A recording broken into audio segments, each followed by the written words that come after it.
Qué maravillosa verdad.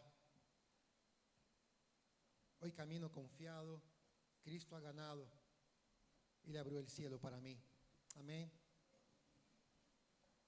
La vida cristiana es cielo abierto, los cielos de Dios bajando sobre la realidad del hombre. Qué maravillosa verdad, porque Dios se hizo hombre y es la verdad más grande del universo. Dios se hizo hombre. Yo sé que en esa noche vos estás cansado. Yo sé que esa noche muchos de nosotros venimos de trabajar, venimos de un ajetreo, de muchas cosas, pero me gustaría que en ese momento puedas forzar tu mente y tu entendimiento a comprender las verdades del Evangelio que van a ser predicadas en esa noche. La palabra de Dios, solamente la palabra de Dios puede cambiar. Hermanos, no es lo que yo voy a decir lo que va a cambiar tu vida. Yo no tengo ningún poder, nada, ningún pastor. Es la palabra de Dios el que hace la obra. Entonces, me gustaría instar tu corazón a que en esa noche pongas toda la atención en la palabra que va a ser predicada en esa noche. Amén. La palabra de esa noche se intitula La ofensa del Evangelio. ¿Por qué la ofensa del Evangelio? Porque naturalmente el Evangelio nos ofende. El Evangelio ofende nuestra carne. El Evangelio es ofensivo para nuestra vida. La pregunta quiero decir para vos: ¿el Evangelio es ofensivo para ti? Hay un escándalo cuando se predica el Evangelio de la gracia de Jesucristo. Y para poder comprender por qué el Evangelio de Jesús, por así decirlo, es un escándalo, te quiero dar dos ejemplos muy puntuales que quizás te va a hacer que tu comprensión pueda abrirse en esa noche. Vamos a considerar dos ejemplos. El primer ejemplo es de un asesino serial. Yo no voy a decir nombres porque no quiero causar problemas y entrar en polémicas, pero sí, capaz que al escuchar los ejemplos muchos van a darse cuenta de quiénes son. Hay un asesino serial en Estados Unidos que mató a más de 17 chicos, 17 jóvenes. Y la manera como los mató es la manera que yo no puedo decir aquí, es indescriptible cómo los mató. Fue condenado por 15, a 15 cadenas perpetuas. Como en el estado donde fue el juicio no tienen la pena de muerte, entonces él fue condenado a 15 cadenas perpetuas, un total de 900 años de prisión. Y durante el periodo que él estaba preso, una iglesia, personas de una iglesia de su condado, le predicó el Evangelio. Y aparentemente ese joven, era una persona joven todavía, aceptó el Evangelio, se arrepintió de sus pecados, le pidió perdón a las familias, lo cual él había hecho semejante atrocidad. Entendió que por sus pecados él merecía la muerte y él sabía que él iba a morir. De hecho, después de haber sido preso él, el testimonio de la gente de la cárcel decía que él sabía que iba a morir y él quería morir porque él se creía que no era digno de vivir por todas las cosas que había hecho. Hubo un intento de asesinato. En ese intento de asesinato él no murió por la gracia, él entendió que fue la gracia de Dios, pero un par de días después él se quedó solo, lo dejaron solo con los otros presos y lo mataron. Ese es un ejemplo. El segundo ejemplo que quiero dar es de una persona religiosa que vivió más de 40 años haciendo obras de caridad en todo el mundo. 40 años ayudando a los pobres. 40 años ayudando personas con SIDA, con lepra, dando comida a los pobres. Esa persona ganó el Premio Nobel de la Paz. Esa persona fue condecorada en India con la condecoración más alta. Hizo muchas y muchas y muchas obras de bien en todo el mundo. Y la lista sigue, la lista sigue y la lista sigue. Pero esa persona creía que María era la intercesora entre Dios y los hombres. Esa persona creía que toda religión puede salvar al hombre. Esa persona creía que tanto el Islam como el cristianismo, como cualquier religión, salva al hombre. Y el pensamiento que me gustaría dejar para nosotros en esta noche es: es por qué el Evangelio ofende. Porque desde la óptica del Evangelio, ese asesino serial que hizo unas atrocidades delante de nuestra justicia humana merece la muerte. Y esa persona delante de nuestra justicia ya está en el infierno, según nuestra perspectiva de nuestra justicia. Y esa persona que hizo obras de caridad durante toda su vida, hizo bien todos los años de su vida, para nosotros echamos de menos el hecho de que esa persona no confía absolutamente en Jesucristo para salvación, pero delante de nuestra justicia esa persona ya está salva. Pero quiero decirte acá algo muy importante. ¿Por qué la cruz ofende? Porque la cruz va totalmente al contrario de nuestra regla. Delante de la justicia de Dios, si realmente ese joven asesino que mató muchos jóvenes, que destrozó a muchas familias, delante de Dios, si ese joven se arrepintió de sus pecados verdaderamente y creyó que Jesucristo, la sangre de Jesucristo, es suficiente para borrar todos sus pecados, esa persona fue salvada. Esa persona fue salvada. Porque la justicia de Jesucristo es tan poderosa que puede salvar hasta el más vil pecador. La justicia de Dios salva al más empedernido pecador. Si Hitler hubiera arrepentido de sus pecados en el último día de su vida, a pesar de todas las atrocidades que hizo, el Señor lo hubiera perdonado. Porque la justicia de Dios no es como la nuestra. Y es por esa razón que el Evangelio ofende, porque el Evangelio pone a todos en la misma regla. Delante del Evangelio de Jesucristo, esta mujer que hizo obras durante toda su vida, que hizo bien a todo el mundo, pero que no creía absolutamente que Jesús es el único capaz de salvar. Si esa mujer murió en esa vida, esa mujer no fue salva. Y eso no lo digo yo, eso le dice la palabra de Dios. Porque Dios no puede permitir, Dios no va a permitir que algo tan precioso como la salvación de una vida quede a merced de buenas obras. Las buenas obras no pueden comprar la salvación. Tus mejores obras a Dios no sirven para nada. De hecho, las obras del hombre no son el valor que Dios requiere para la salvación, son las obras de Cristo. Es lo que Cristo hizo en la cruz. Entonces el Evangelio ofende porque el Evangelio va en contra de nuestros parámetros, en contra de nuestra forma de pensar.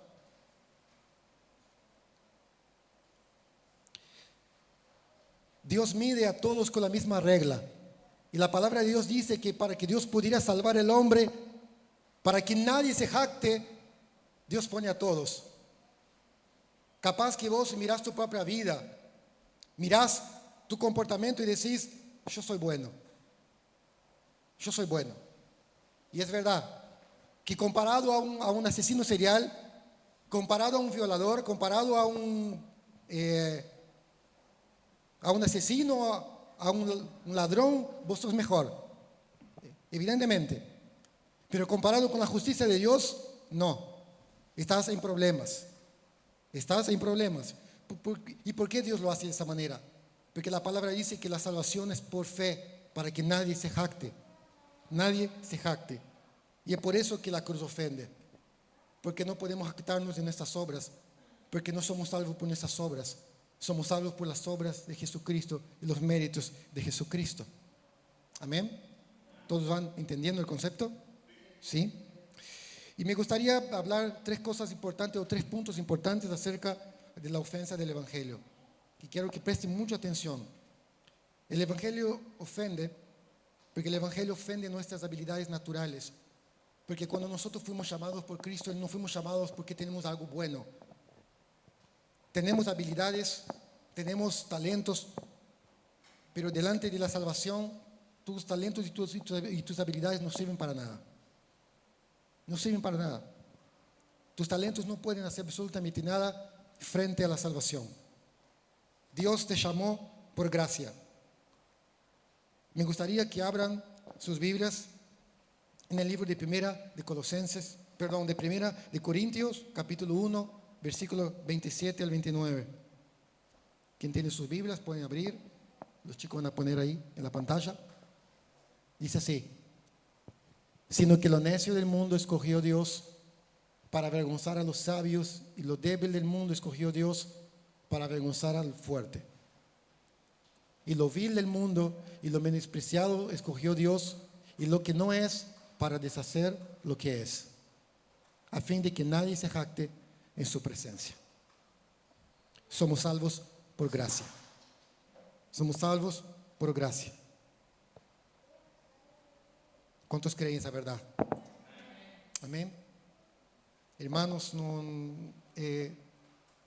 nuestras habilidades y nuestros talentos contribuyen para la obra de Dios, contribuyen para el servicio del cuerpo de Cristo, es importante, pero nuestras habilidades no tienen mérito delante de Cristo para salvación. Toda una obra de buenas obras no va a tener peso ninguno en la eternidad. No, lo que va a tener peso para la eternidad es la obra de Cristo. Es que tu confianza esté puesta única y exclusivamente en la obra de Jesucristo. Efesios capítulo 2, versículos 8 y 9. Ahí se puede poner. Efesios 2, 8 y 9.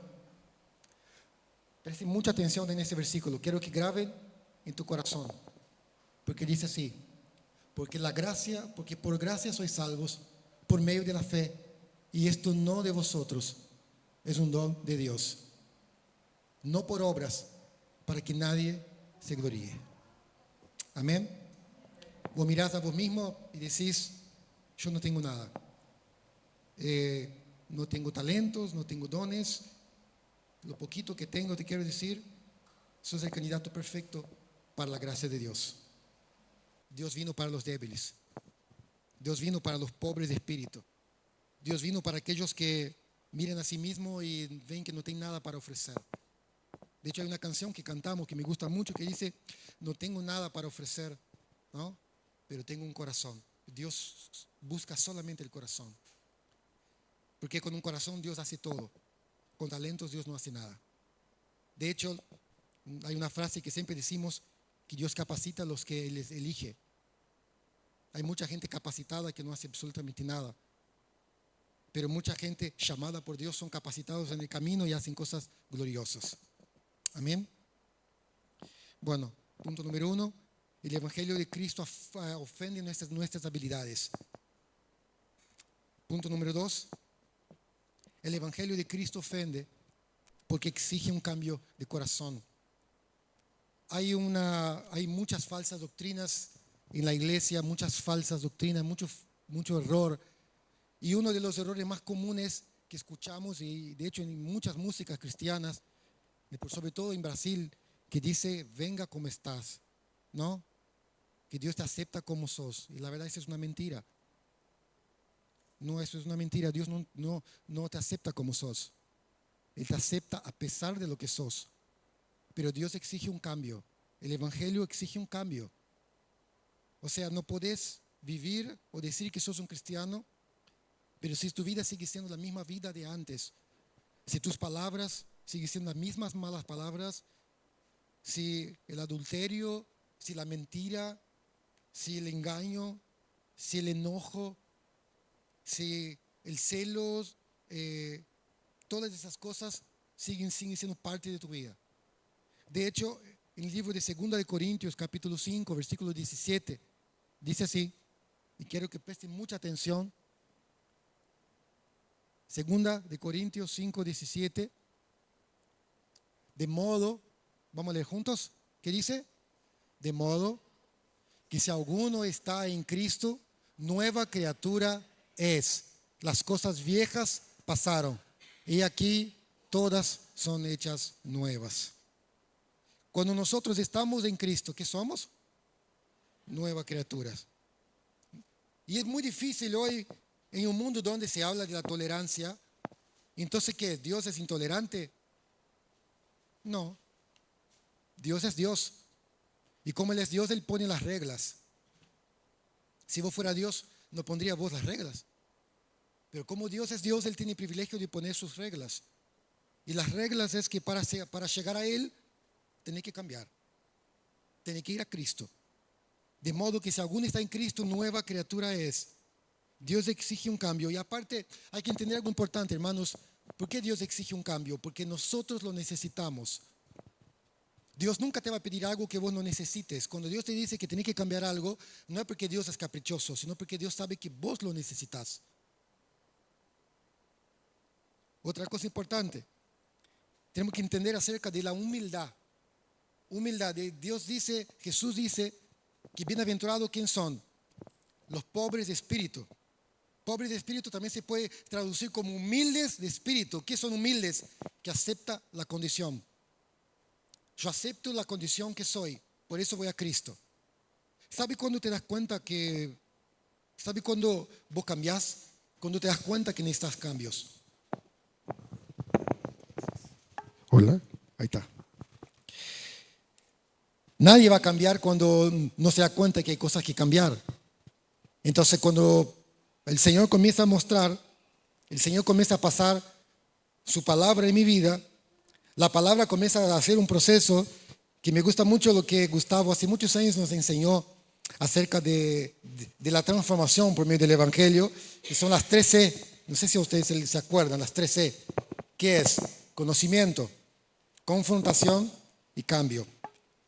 Cuando nos acercamos a Dios por medio de su palabra. Y cuando empezamos a conocer su palabra, ¿qué comienza a hacer? Su palabra comienza a confrontar nuestro estilo de vida.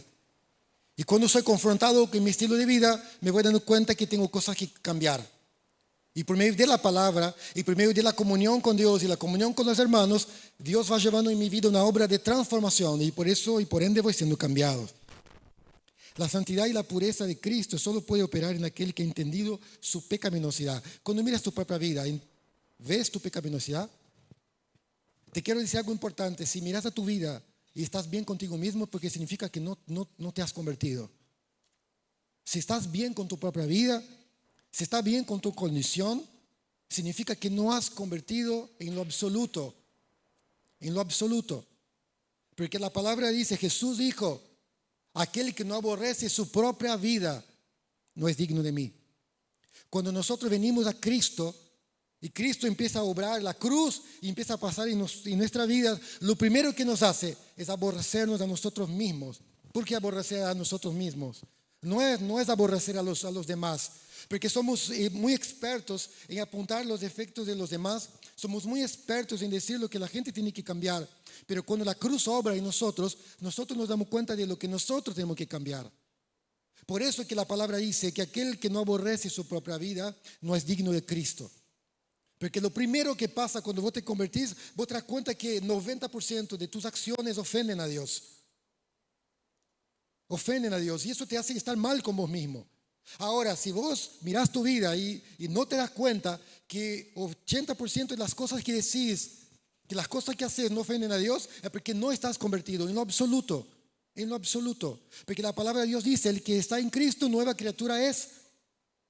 Las cosas viejas pasaron, ahora viene algo nuevo. Viene una sensación nueva, viene un deseo nuevo. Ese deseo nuevo empieza a confrontar los deseos viejos. Las cosas nuevas de Dios empiezan a entrar y las cosas viejas tienen que salir. Es como un vaso lleno de aceite. Vos empiezas a derramar agua, va a llegar a un punto en que todo el aceite va a salir y va a quedar solamente el agua. Y es la obra de Dios en nosotros.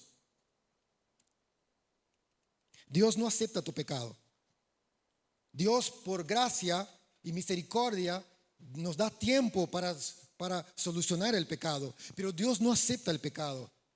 Y de hecho, para que podamos pensar, y hermanos, cuando miramos el Antiguo Testamento, cuando miramos todo el sacrificio, cuando miramos todo lo que era el ritual de sacrificio, no sé si ustedes ya pararon para leer el libro de Levíticos, que a veces parece un libro pesado de leer, pero es un libro tan maravilloso porque es Cristo, puro Cristo. Porque vos ves toda la obra del sacrificio, que tenía que venir con un animal, que tenía que degollar un animal, que la sangre del animal tenía que el sacerdote con el pulgar, mojar el pulgar con la sangre y pasarla en los cuernos del altar. Y tenía que quemar ese sacrificio fuera del campamento y todo ese ritual. ¿Por qué todo eso? Porque Dios está mostrando para el hombre lo repugnante que es su pecado. cada acción pecaminosa de nuestra vida, que muchas veces se nos pasa por alto o que muchas veces nosotros lo tenemos en menos, para Dios es repugnante. Por eso que el Hijo de Dios, el Dios hecho hombre, el Dios encarnado, tuvo que venir a morir por nosotros. No bastaba simplemente con sangre de toros o que ningún hombre, por mejor hombre que sea, muriera en la cruz. Tuvo que venir el mismo Hijo de Dios, el mismo Señor hecho hombre, la cara visible de Dios, se hizo humano para vivir con nosotros, cumplir la ley de Dios y morir en una cruz. Porque nuestro pecado para Dios es repugnante. Cuando nosotros como iglesia toleramos el pecado, nos hacemos repugnantes delante de la presencia de Dios. Y no hay pecado chico y pecado grande. Todo aquello que nosotros sabemos que no está bien, que ofende a Dios, no importa lo más chico que sea, es repugnante. Por eso que Jesucristo tuvo que morir. Entonces cuando nosotros pensamos en la ofensa del Evangelio, el Evangelio ofende porque el Evangelio exige y Dios exige del hombre. Dios no vino a hacer concesiones, Dios no vino a estar en paz con el hombre, Dios vino a marcar el camino, Dios vino a decir y el hombre vino a obedecer. ¿Sabe algo importante, iglesia, que tenemos que entender? Que no es lo que yo creo, es lo que la palabra dice. Estoy cansado de hablar con personas que viven por lo que creen que tienen que hacer. Nosotros somos expertos en poner nuestras propias reglas. Pero quiero decirte algo importante, las reglas lo pone Dios, porque Él es Dios. Y no podemos ser cambiados a menos que haya una rendición incondicional. No podemos ser cambiados a menos que dejemos de hacer lo que nosotros creemos para hacer lo que la Biblia dice.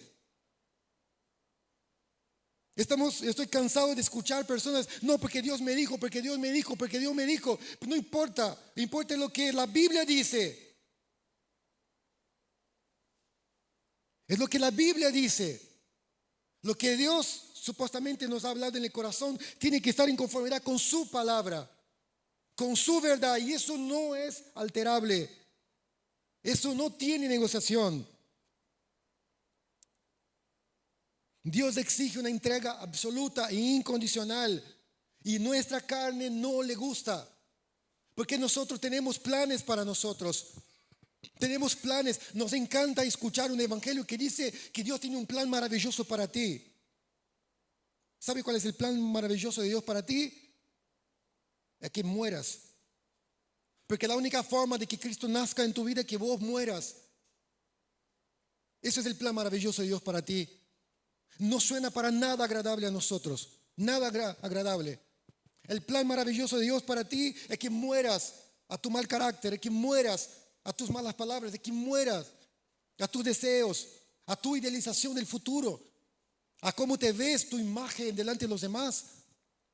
¿Por qué es el plan maravilloso de Dios para ti que mueras a eso? Porque eso te daña, eso te afecta, eso te lleva lejos de Dios, eso te engaña, eso te separa de la comunión verdadera con Dios.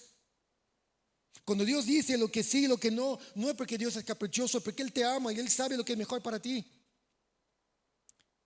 Y si en realidad crees que Dios sabe lo que es mejor para ti, entonces no hay ninguna otra cosa que hacer sino rendirnos incondicionalmente ante Él y decir: Señor, haz tu voluntad sobre mí.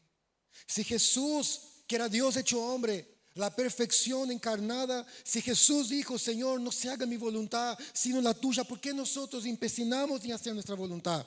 ¿Por qué nosotros nos empecinamos en torcer el brazo de Dios para que se haga nuestra voluntad? Queridos hermanos, nosotros estamos aquí, llegamos al Evangelio detonados por la vida, detonados por las malas decisiones. ¿Por qué vamos a insistir tomando malas decisiones, creyendo que mis decisiones lo puedo manejar a Dios para que Dios haga lo que yo quiero? Si todo lo que yo quería, si lo hice toda mi vida lo que yo quise fue un fracaso, ¿por qué vamos a seguir siguiendo la receta del fracaso? Entonces el Evangelio tiene que ofender nuestras vidas. El Evangelio va a ofender nuestras vidas y está bien que ofenda, porque nuestra carne es mala, nuestra carne es pecaminosa, nuestra naturaleza es pezoñenta. El corazón del hombre es lleno, es un corazón que es una fábrica de ídolos, es una fábrica de maldades. Y Dios lo tiene que cambiar, y el cambio de Dios viene por medio de la entrega. Y la entrega de Dios tiene que ser incondicional y de manera muy práctica. ¿Sabe cómo nosotros vivimos la entrega cada día? por medio de la oración en mi iglesia. Vivimos la entrega por medio de la oración. No pueden no orar, no podemos no orar. Porque si nosotros no oramos, estamos creyendo ser más fuertes que Jesucristo. Porque ese Jesucristo que fue Dios hecho hombre, pasó su vida orando. ¿Por qué yo me doy el lujo de vivir sin orar? Segundo, la entrega es conocer las Escrituras. Muchos de nosotros conocemos más de fútbol, conocemos más de cosas triviales, de música, conocemos más de todo, pero no conocemos las Escrituras. Vamos a abrir un libro de la Biblia y no sabemos dónde está. Porque no conocemos a Dios. Y conocer a Dios es conocer las Escrituras. ¿Qué conoces vos de Dios? ¿Qué conoces vos de Dios? ¿Cuáles son los atributos de Dios? ¿Cuáles son los atributos de Dios? ¿Qué es lo que Dios dice en su palabra? ¿Qué es lo que Dios te está hablando hoy? Y la entrega, la verdadera entrega, viene por la comunión verdadera con los hermanos. Hay muchas personas que creen que pueden tener su vida espiritual en su casa. Eso es un error. Eso es un error. Eso es una falsa doctrina que está entrando en la iglesia. Yo puedo vivir mi vida a mi manera en mi casa. Yo puedo tener mi comunión en casa. Eso es un error. Jesús no murió en la cruz. Jesús no se dedicó 3 años a formar discípulos para que nosotros quedamos nuestro crecimiento en casa. Eso es un error. Jesús murió en la cruz. Jesús formó la iglesia. Jesús formó su pueblo para ser iglesia. Para que tengamos comunión. Y el cambio que vos necesitas, el cambio que Dios exige en tu vida, lo vas a tener por medio de la comunión con los hermanos, de hablar con los hermanos, de escuchar a los hermanos, de pedir consejos, de orar juntos, de charlar, de presentar las debilidades, de decir, che, lucho con eso, lucho con aquello, necesito ayuda. Dios, la cruz ofende porque Dios exige un cambio. Y el cambio solamente va a venir por medio de la oración, de la palabra y la comunión con los hermanos. Punto número 1. El Evangelio ofende porque ofende nuestras debilidades, nuestras habilidades naturales. Punto número 2. El Evangelio ofende porque exige un cambio de corazón. Un cambio de corazón. Muchas veces cortamos hojas y las hojas vuelven a nacer. Tiene que trabajar la raíz, y la raíz es el corazón. Amén. Si vos querés cambiar tu vida, tenés que cambiar el corazón. Si no te gusta el fruto que estás teniendo, si no te gusta el fruto que estás dando, tenés que revisar la raíz, la semilla que estás sembrando en tu corazón. Jesús dijo que ningún árbol bueno puede dar fruto malo, pero ningún árbol malo va a dar fruto bueno. Tu corazón, tu vida, solamente va a dar fruto bueno cuando tu corazón haya sido transformado por medio de Jesucristo. Transformado. Y iglesia, no va a haber transformación si no tomamos a Dios en serio. Muchos de nosotros no tomamos el Evangelio en serio, no tomamos la vida en serio. Pero te quiero decir algo muy importante. Un día te vas a arrepentir. Porque un día cada uno de nosotros vamos a tener que prestar cuentas delante de Dios. Un día vamos a estar cara a cara con Dios. Y en aquel día te aseguro que vas a querer haber orado más, leído más, buscado más. Hacelo ahora. Hacelo ahora. Todo el cambio que necesitas es hoy, es ahora. Amén. Punto número 3. El Evangelio ofende porque lo centraliza todo en Cristo. Y ese es nuestro mayor problema. Nos gusta ser el centro. Nos encanta ser el centro. Nos encanta que todo sea para nosotros, para mí. Y aún mismo en el ámbito cristiano, ¿cuántas veces lo que hacemos en la iglesia, las personas ven como para Dios, pero yo sé que en lo profundo estoy haciendo para mí? Y por eso es que la cruz, por eso es que el Evangelio nos ofende, porque Dios lo centralizó todo en Jesucristo. O sea, no hay nada para nosotros. Eso es muy ofensivo, en serio. Nos encantaría venir a un lugar que te digan, hay todo para vos, todo para ti. Y no es así. Porque nuestra felicidad no está ahí. Nuestra felicidad está cuando Cristo se glorifica. ¿Cuáles son los momentos más hermosos de tu vida? Que realmente fuiste pleno. Fue cuando Cristo fue glorificado. Los momentos más hermosos de mi vida fue cuando una persona se convirtió. Y en eso yo no tengo nada que ver, porque no puedo convertir un alma. Él lo hace. ¿Cuáles son los momentos más gloriosos de nuestra vida? Cuando Cristo es exaltado de alguna manera. Entonces, la cruz ofende, el evangelio ofende porque el hombre deja de ser el centro del asunto. Y quiero decir tres razones por qué Dios centralizó todo en Cristo. La primera, Dios lo centralizó todo en Cristo porque Cristo es el modelo perfecto. Por eso Dios centraliza todo en su Hijo Jesús, porque Él es el modelo perfecto. No hay nada fuera de Él. De hecho, el apóstol Pablo decía que todo fue hecho por Él y para Él y por medio de Él. O sea, Dios convergió en Cristo todas las cosas. Quiero que ustedes abran sus Biblias en Colosenses capítulo 1. Y me encanta el Colosenses porque habla de la centralidad de Cristo. Colosenses capítulo 1 del 15 al 20. Dice así, presten mucha atención. Él es la imagen de Dios invisible. Para un poquito ahí. Jesús, que es la imagen de Dios. Y sabe lo importante de ese mensaje es que yo no puedo ver a Dios, pero puedo verlo por medio de Jesucristo. Jesús, en otras palabras, parafraseando, es que Jesús es la cara visible de Dios. Wow. Jesús es la cara visible de Dios. Cuando Dios quiso darse a conocer, Dios no podía darse a conocer al hombre en su forma, en su esencia, porque la Biblia mismo dice que el hombre que ve a Dios morirá porque no puede soportar la humanidad de Dios, del hombre, la grandeza de Dios. No puede. Pero por amor y misericordia, ¿qué hace Dios? Es como que Dios por así decirlo, entre comillas, se rebaja, ¿no? Que la verdad es, Él se rebajó tomando la condición de hombre, una forma muy parecida a nosotros, un hombre común, de carne y hueso, viviendo una vida como la nuestra. ¿Para qué? Para que cuando nosotros pudiéramos pensar en Dios, cuando nosotros pudiéramos pensar en la grandeza de Dios, pudiéramos ver a Él de una manera humana. ¡Wow! Eso es maravilloso. A mí me parte la cabeza el amor de Dios por medio del Evangelio, porque Dios lo hizo todo. Dios lo hizo todo por el hombre. Y Dios centraliza todo en Jesucristo, primero porque Jesús es el modelo. Es la cara visible de Dios. Es la cara entendible de Dios para el ser humano. Y sigue. Es la imagen de Dios invisible, el primogénito de toda la creación. Porque todo fue hecho por medio de Él. Por eso es el primogénito. Porque cuando Dios crea el mundo, crea a partir de ¿quién? A partir de Cristo. Porque en Él fueron creadas todas las cosas. Las que hay en los cielos y las que hay en la tierra. Por medio del carácter de Cristo. El carácter de Cristo fue el modelo por lo cual Dios creó todas las cosas, tanto en los cielos como en la tierra.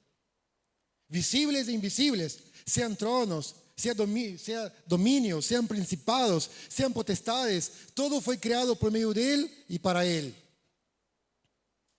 Y Él es antes que todas las cosas, y todas las cosas en Él subsisten. Y Él es la cabeza del cuerpo, que es la iglesia. Él, que es el principio, el primogénito de entre los muertos, para que en todo tenga la preeminencia. Por cuanto agradó al Padre, que en Él habitase toda la plenitud, toda en Jesús. Y por medio de Él, reconciliar consigo mismo todas las cosas, así las que están en la tierra como las que están en los cielos, haciendo la paz mediante la sangre de su cruz. Qué maravillosa palabra. O sea que Jesús es el modelo perfecto. Por eso Dios centralizó todo en Él. Y aunque maravilloso eso, a nosotros nos ofende porque nosotros queremos ser el centro. Nosotros queremos el centro del universo, queremos el centro de las cosas, queremos el centro de las atenciones, queremos el centro de los méritos. Efesios 5, 1 y 2 Hoy, pobre Gio, hoy estoy volviendo loco. Pero es muy importante porque son textos muy claves en nuestra fe. Sed pues imitadores de Dios como hijos amados. Pablo te está diciendo, sed imitadores de Cristo, ¿no? Y andad en amor como también Cristo nos amó y se entregó a sí mismo por nosotros, ofrenda y sacrificio a Dios en olor fragante. Entonces, ¿por qué Dios centralizó todas las cosas en Cristo? Porque Cristo es el modelo. ¿Modelo de qué? Modelo en sus obras. En sus obras, en su devoción y modelo en su entrega. Cristo siendo Dios, ¿necesitaba entregarse? No, pero lo hizo. ¿Por qué? Para ser modelo para nuestras vidas. Cristo tuvo que también sufrir para que nosotros aprendamos a sufrir. Cristo tuvo que aprender obediencia por medio de sufrimiento para que nosotros aprendamos a obedecer. Ahora, quiero dejar una verdad muy importante aquí que vos tenés que entender. ¿Sabe por qué Dios te pide que hagas algo? ¿Sabe por qué? Porque lo hizo primero. Nunca Dios va a pedir algo para vos que Él no haya hecho. Todo lo que Dios te pide que cambies, todo lo que Él te pide que dejes, Él lo hizo para vos primero. Porque Él es el ejemplo perfecto. Él es el ejemplo, Él es el modelo perfecto en obras, en devoción, en entrega, en consagración, en amor, en pureza.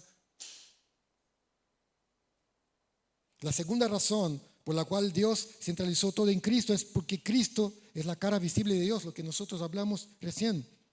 Podemos entender a Dios viéndolo a Cristo. Y punto número tres, ¿no? El icono de 3, lo voy a decir leyendo Filipenses capítulo 2, versículo 4 al 11. Filipenses capítulo 2, 4 al 11. Muy importante acá porque desglosa todo lo que hablamos, ¿no? Por qué Cristo es el centro, porque nosotros tenemos la tendencia a mirar cada uno por lo suyo. ¿Y qué hizo Jesucristo? Todo lo contrario. Dice así, no mirando cada uno por lo suyo propio, sino cada cual también por lo de los otros. Haya pues en vosotros este mismo sentir que hubo también en Cristo Jesús. ¿Cuál fue el sentir que hubo en Cristo Jesús? Salir del medio, mostrar el Padre. Entonces, ¿qué tenemos que hacer nosotros? Salir del medio, mostrar a Cristo sirviendo a los demás. Eso es que tenemos que hacer. Eso es. No mirar lo nuestro propio, no buscar lo nuestro propio.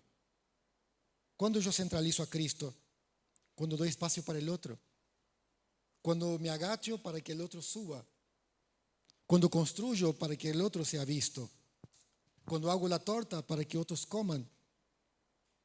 Y lo puedo decir porque durante mucho tiempo de mi vida yo fui una persona muy egoísta, pero mi egoísmo no se mostraba de manera burda, mi egoísmo estaba escondido, pero todo lo que yo hacía para mí, para lo mío.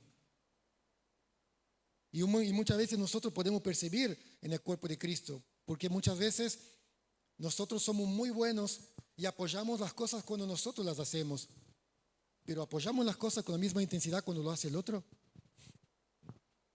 Somos, ¿no?, buenos para empujar y para apoyar y para servir con intensidad cuando yo no estoy en el centro de comando, cuando no soy yo el que lidera, cuando no soy yo el que hace las cosas. Y cuando pasa eso, ¿por qué pasa? Porque no estamos haciendo para Cristo, no estamos haciendo para nosotros. Y la palabra aquí nos está enseñando que Jesucristo se humilló, que Jesucristo no miró lo suyo propio, no miró su propia vida. Él miró algo mucho más importante que eso. El cual, siendo en forma de Dios, no estimó ser igual a Dios como cosa que aferrarse, sino que se despojó a sí mismo, tomando forma de siervo, hecho semejante a los hombres. Podemos parafrasear diciendo que Jesús se rebajó a la condición del hombre. ¿Cuántas veces nosotros nos hemos rebajado por amor al otro? ¿Cuántas veces en una discusión hemos perdido la discusión por amor al otro? ¿Cuántas veces en medio a un conflicto hemos menguado para que Cristo crezca? Bueno, esto es en la práctica lo que hizo Jesús. Dejando ser escupido por los hombres, dejando ser esbofeteado, siendo que Jesús era poderoso para traer milicias y milicias de ángeles para destrozar a todo, pero Jesús cayó la boca como una oveja y fue al matadero. ¿Y cuántas veces nosotros peleamos por tener la razón? Peleamos para que se haga lo nuestro, peleamos para que la gente nos vea, peleamos para imponer nuestra voluntad, peleamos para alcanzar lo nuestro, cuando Jesucristo hizo totalmente lo contrario. Se humilló. ¿Sigue? Y estando en la condición de hombre, se humilló a sí mismo, haciéndose obediente hasta la muerte y muerte de cruz. Por lo cual Dios también lo exaltó hasta lo sumo y le dio un nombre que es sobre todo nombre, para que en nombre de Jesucristo se doble toda rodilla de los que están en los cielos y en la tierra y debajo de la tierra. Hasta acá. Perdón, versículo 11, perdón. Y toda lengua confiese que Jesucristo es el Señor, para la gloria de Dios Padre. Para concluir, querida iglesia, jamás vamos a conocer a Dios verdaderamente si no hay una rendición completa. Una rendición completa. Y yo vi una película, no sé si ustedes vieron la película El Patriota, de Mel Gibson. Una película buenísima. Y al final de la película, por ahí la voy a spoilear, ¿no? Para los que no vieron, pero no importa. Es importante para entender el concepto. Al final de la película, porque la película se trata de Estados Unidos peleando para liberarse del yugo de Inglaterra. En ese momento, Estados Unidos es una colonia inglesa. Entonces Benjamin Martin y todos los hombres estaban peleando para salir de esa opresión, salir del yugo de Inglaterra. Y al final consiguen. Y cuando ellos consiguen vencer al enemigo y consiguen la independencia de Inglaterra, ¿cuál era la forma por la cual el perdedor mostraba su rendición? Entregando una espada.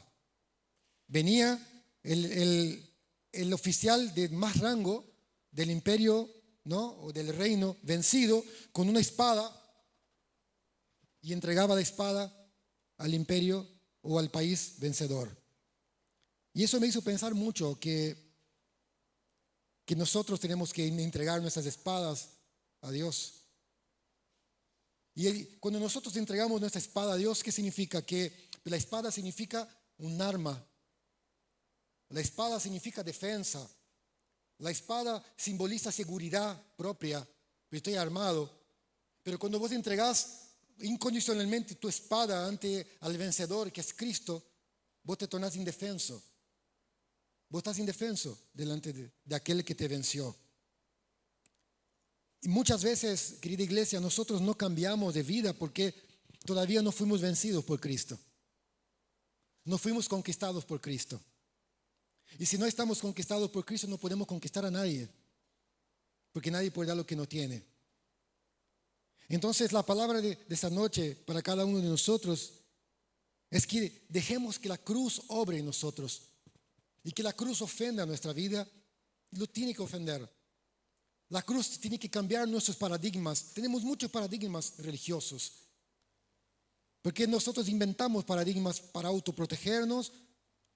Porque no nos gusta un evangelio de debilidad. No nos gusta un evangelio que yo me quede así en el aire. Me gusta la seguridad de las cosas que yo planeo para mi propia vida. Y el Señor nos quiere llevar a que realmente la cruz obre y que entregamos nuestra espada al Señor, que entregamos aquellas cosas que nosotros tenemos como, ¿no? Aquellas las cosas con las cuales nosotros manejamos nuestra propia vida, para ser el Señor aquel que maneja nuestra vida. Y tu vida no va a ser feliz, tu vida no va a ser plena, tu vida no va a tener ningún sentido si sigues manejando la voz. La única forma de encontrar plenitud es que Dios maneje tu vida. Es que Dios haga lo que Él quiera hacer. No que vos manipules a Dios, no que vos estés torciendo el brazo de Dios para que Dios haga lo que vos querés hacer. Porque lo que vos quisiste hacer con tu vida te llevó hasta donde llegaste. Y si te diste cuenta que tu vida llegó a un caos, que hiciste todo mal, entonces es momento de rendirte incondicionalmente ante Jesucristo. Entregar tu espada, entregar tu vida por completo y decir: Señor, ahora la vas a ser tú que vas a manejar mi vida. Ya no voy a manejar más. Ya no voy más a decir lo que vos tenés que hacer con mi vida. Señor, haz lo que tú quieras, porque yo confío que tus caminos son mejores para mí. ¿Cómo podemos nosotros, iglesia, creer que nuestros caminos son buenos y creer que Dios apruebe lo que nosotros estamos haciendo, si todos nuestros caminos nos llevó hasta donde hemos llegado? Espero que la ofensa de la cruz pueda seguir obrando en nosotros, que nos ofenda. No importa que ofenda nuestra carne. Lo importante es que nosotros podamos estar bien con Dios. Y la única forma de estar bien con Dios es una rendición completa y absoluta. Y cuando Dios pide rendición, la rendición no puede ser a medias. La rendición tiene que ser incondicional, sin condiciones. Ay, Señor, me rindo, pero necesito que tú me des un novio. Señor, me rindo, pero necesito que tú bendigas mi economía. Me rindo, pero necesito... No. Si realmente estás dispuesto a que Dios sea Dios para ti, Dios quiere ser Dios para tu vida, pero muchas veces nosotros no lo dejamos. Él quiere ser Dios para tu vida. Y la única forma de que Dios sea Dios para ti es entregándolo todo, es rindiéndolo todo, es dejando que la cruz pase, que la cruz escabe, que la cruz corte, que la cruz saque la raíz que está en mi vida hace muchos años, mucho tiempo. A menos que eso pase en nuestra vida, no vamos a poder ver la gloria de Dios en nosotros y ni en nadie. Porque si no somos conquistados por Dios, no podemos conquistar nada. Espero que ese mensaje que ofende nuestra carne nos pueda llevar a crecer en el Espíritu.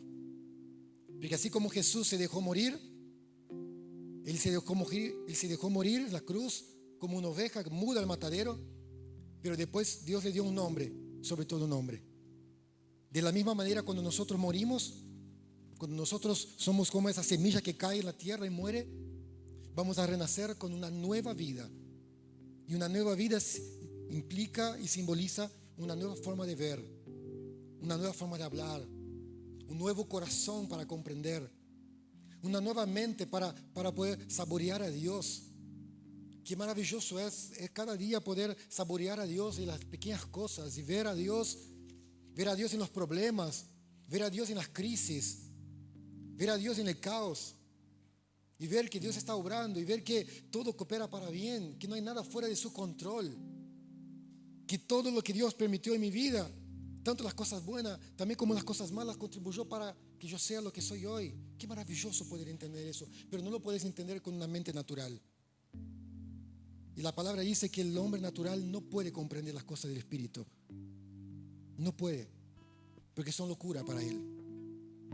Viste que hablas muchas veces con personas y vos le estás hablando de lo que Dios está haciendo, estás hablando de la grandeza de Dios, y la persona como que para ella es una locura porque no puede comprender. ¿Querés comprender las cosas espirituales, las profundidades de Dios? Bueno, rendición y entrega incondicional. Deseo que esa sea una realidad para nosotros, porque es la única realidad que Dios acepta. Dios no acepta otra. Dios no acepta una cristiandad. Dios acepta discípulos. Dios no quiere asistentes. Dios quiere gente que ama, apasionada. Dios no quiere cumplidores ortodoxos. Dios quiere una iglesia viva, un organismo vivo, gente apasionada de verdad. Y la única forma es que la cruz siga obrando en nosotros y transformándonos a su imagen. Amén. ¿Cuántos quieren crecer a la imagen de Cristo? ¿Cuántos quieren de verdad lo que cantamos muchas veces? Quiero ser probado en fuego. Y quiero que ustedes piensen lo que están cantando, porque Dios lo va a hacer en serio. Y Dios toma muy en serio nuestras palabras. Muy en serio. Muy en serio. Muy en serio. Yo me acuerdo cuando era adolescente, y con esto termino. Yo siempre quise tener una novia, pero no me quería ni el oro. Y Me acuerdo un día que tuve una gran decepción. Y yo le dije, Señor, yo te seguiré hasta el fin. No sé si yo entendía lo que yo estaba diciendo, pero yo dije, me arrodillé en mi pieza con lágrimas y dije, Señor, con una novia, con sin novia, te voy a seguir hasta el fin. Y eso fue mi vida, toda mi vida. Detrás de cada decepción, de cada problema, Señor, te seguiré hasta el fin, te seguiré hasta el fin. Y yo espero que esa sea mi decisión, que eso sea mi vida hasta el último día que yo esté en ese mundo. Que eso sea el legado que voy a dejar a mi hija, a mis hijos, a mis hermanos, a mis amigos, seguir a Dios hasta el fin. Y espero que eso sea tu legado, seguir a Dios hasta las últimas consecuencias, porque Él merece, Él merece. Y vamos a poder decir, como los hermanos del pasado, que mientras eran comidos por leones en las arenas de Roma, como los hermanos que eran decapitados por el amor a Cristo, por los hermanos que eran muertos, eran asesinados por amor a Cristo, que decían que Jesús era digno del sufrimiento. El Cordero era digno del sufrimiento. ¿Cuántos de nosotros podemos decir en medio de las dificultades que estamos pasando, los problemas que enfrentamos, el Cordero es digno de mi sufrimiento? Anhelo que eso sea nuestra realidad, la realidad de la iglesia de hoy, que podamos vivir a Cristo en medio de las dificultades y decir, Él es digno de mi sufrimiento. Amén. Y pido a los hermanos que se pongan de pie.